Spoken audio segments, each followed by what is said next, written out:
Ah, hell, here we go again. Another shooting. And guess who gets involved?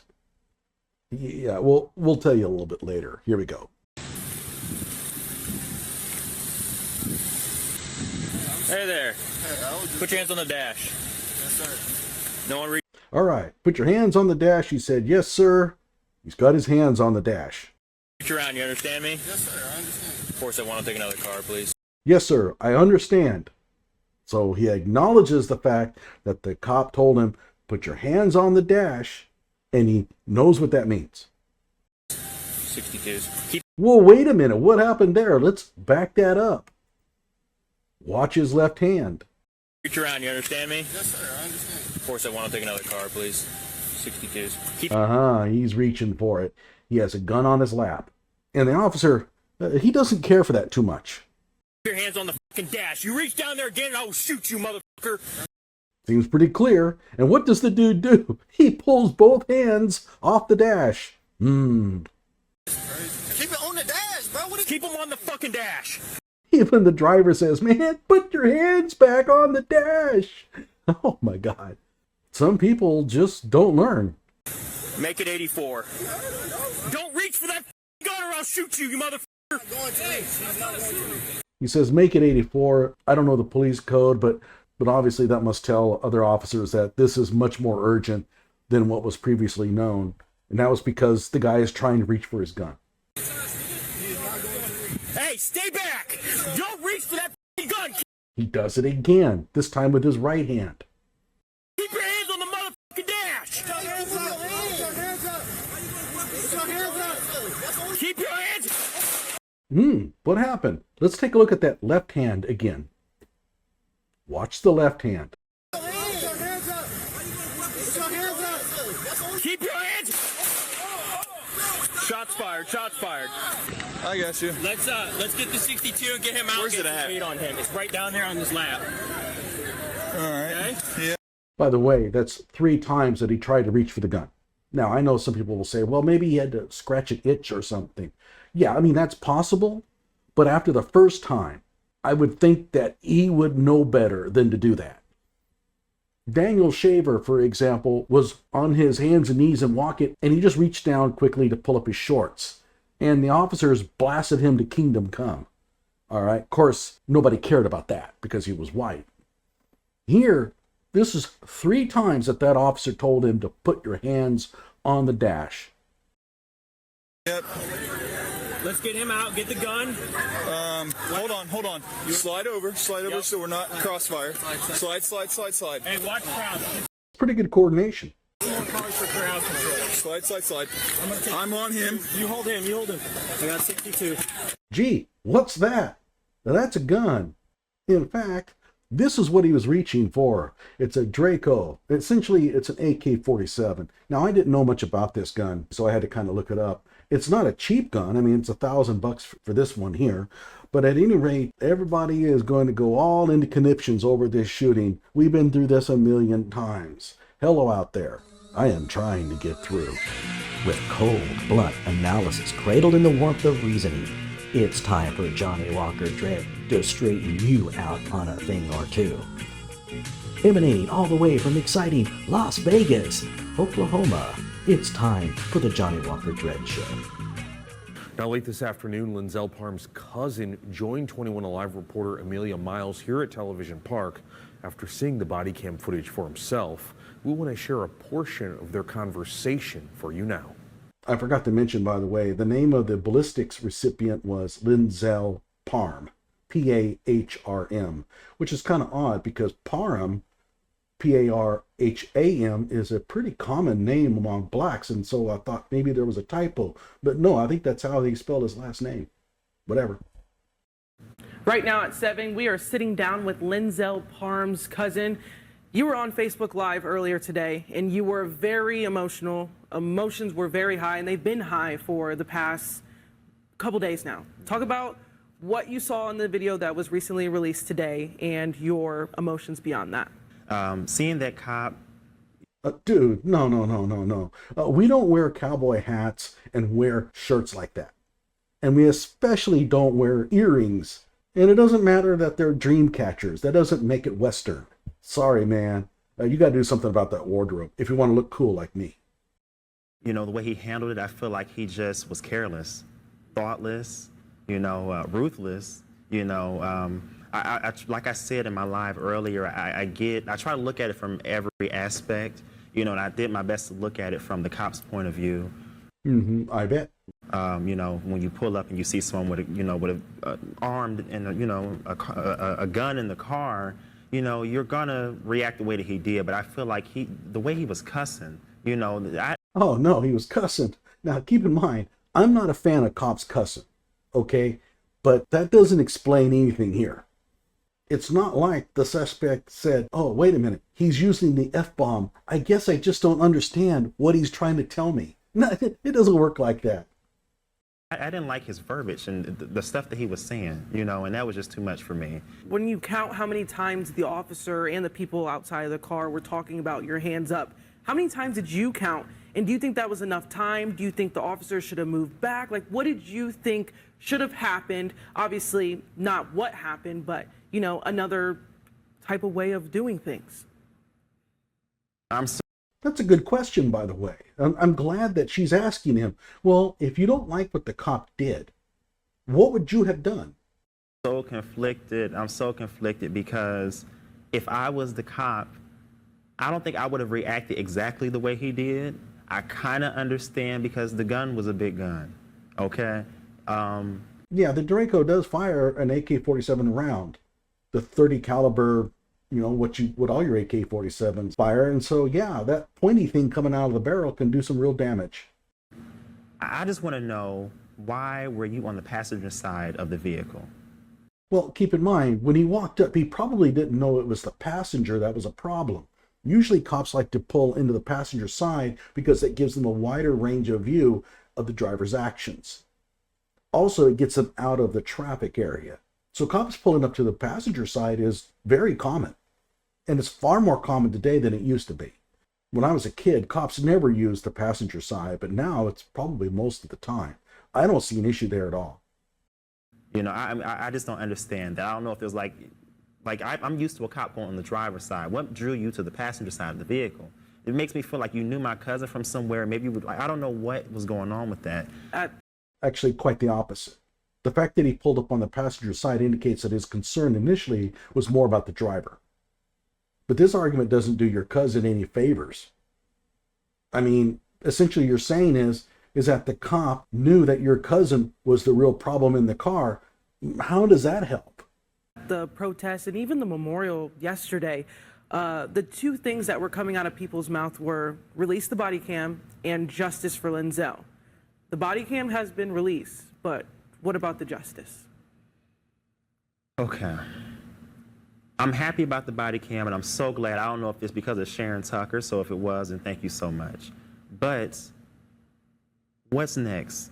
Because I feel like they're going to try to justify it and just let this cop keep his job. By the way, he thanks Sharon Tucker, the mayor. Sharon is black. Why do I have this gut feeling that if it was a white dude, he would not have said that? But who knows? He needs to be penalized or punished in some kind of way. I don't know if it got to be a harsh punishment, but he needs to see some type of punishment. Okay, that's fine, but you have to justify that claim. If you think he should be punished, you need to tell us what he did wrong, but you really haven't done so. You basically said, well, it's not the way I would have done it. Well, I'm sorry, but that's not good enough. They're going to have to show that the police officer broke code or the law, and you haven't cited anything, and I don't see anything there at all. There's no doubt that from the officer's perception, your cousin was trying to reach for that gun on 3 occasions, despite very clear commands not to do so. Man, I don't think that you have a leg to stand on here. And honestly, I'm even going to take it a step further and say the person that he was driving with should be punished too. That was not my cousin's gun. You can tell he was scared. He took a ride with someone. My cousin was coming from an event. He got a ride from someone that he knew, and unfortunately this happened. Okay, I want to make sure I got this right. He accepts a ride from somebody, They get pulled over by the police, and he ends up with an AK-47 on his lap. How does that happen? I mean, something's wrong here. But I don't think that you can absolve your cousin of any responsibility here. You don't know for sure what was going on. That police officer pulled those dudes over for a reason. And the fact that your cousin happened to have an AK-47 on his lap indicates that maybe the officer's reason for pulling the car over were justified. He lost his life because of someone else, in my opinion. So I don't want to put my foot in my mouth and speak too much and be, ignorant, but this is what I believe. And I'm pretty sure I'm right. And what's some final words for our viewers tonight? Maybe the cop is watching this tonight, or Mayor Sharon Tucker, or the Fort Wayne Police Department in general. What's some final words for them? As far as the general, I don't want to disrespect him or bash him in any kind of way, not trying to upset him, but I think he's wrong too. Because I kind of skimmed through a lot of stuff. I've seen a lot of posts and from the news channels and stuff. So like today when I heard that the video had came out, I didn't read anything. I just want to see the video. But I don't remember the general or the police chief speaking up or saying anything publicly, which he should have. I feel like I think we need to change when the cops do something wrong. No, don't suspend them with pay. Suspend them. Then you investigate. Now, if you decide to give them their job back, then you can start paying them again. But they should not be on vacation with pay after they done killed somebody. That is. Wait, are you telling me that if I'm an officer and there's a shooting incident, I've shot somebody, that before you conclude your investigation, I go on leave without pay, so I'm being punished? How does that work? Okay, I told you that there was somebody that was going to get involved in this thing and was going to screw everything up, and you know who I was talking about. Ben Crump has decided to put his oar in the water. The headline says, family of Linzell Parhm hires national civil rights attorney. Oh no, we'll never get to the truth now. Now we're learning Parham's family has hired lawyers to assist in the case. National civil rights attorney Ben Crump and Indiana attorney Stephen Wagner. Crump has represented in several high-profile cases, including the families of George Floyd, Breonna Taylor, and Ahmaud Arbery. So we can go ahead and read this. The family of 22-year-old Linzell Parhm, who was shot and killed by a Fort Wayne Police Department officer over the weekend, has retained civil rights attorney Ben Crump. Yeah, we know. And this other attorney named Stephen Wagner. It says, at this point, there are still many unanswered questions. Why did Officer Mason pull over the vehicle to begin with? It doesn't matter. If the officer saw a minor traffic infraction, that gives the officer reasonably articulated suspicion that a crime has taken place. It does not have to be a misdemeanor. It can be a traffic infraction, and a cop can still pull over the car. And why would a cop do that? Well, this is how you catch bad guys. A lot of criminals or people on the lam that have warrants are picked up during traffic stops. And given Fort Wayne's reputation, pulling over a car at night, there's a good chance you'll nab one. But I'm really kind of tired of this, where all of a sudden some dude does something stupid, gets himself shot, and the first question they ask is, well, why was he pulled over in the first place? I don't care. Now, if you can show that the cop had no reason to pull him over, then fine. It goes on. Why did he immediately escalate and not de-escalate the situation with his actions and his words? The dude has a gun on his lap. De-escalating at that time will get you shot. You don't engage in small talk in those situations. You see a gun on the lap, you tell him, you get your hands on the dashboard, and if you pull your hands off the dashboard, I'm going to smear your brains all over the rear seat. You have to get that across very clearly. It is not time to say, well, yeah, I see you got a gun on there. Oh, what kind of gun is that? Oh, well, no problem. No, well, that will get you killed. And what would they have expected him to do to de-escalate anyway? I'm also tired of this word de-escalate used as like an action verb. It is not. It's a goal. So tell me, what would the cop have actually done to de-escalate that situation and not get himself shot? Okay, it goes on. Why did he violate so many standard police practices by failing to maintain a safe distance and barrier after observing a weapon in the car? You show me the policies that state that he has to back up and maintain a barrier. He has them at gunpoint. He's got those guys' hands on the dashboard. That is not the time to create distance.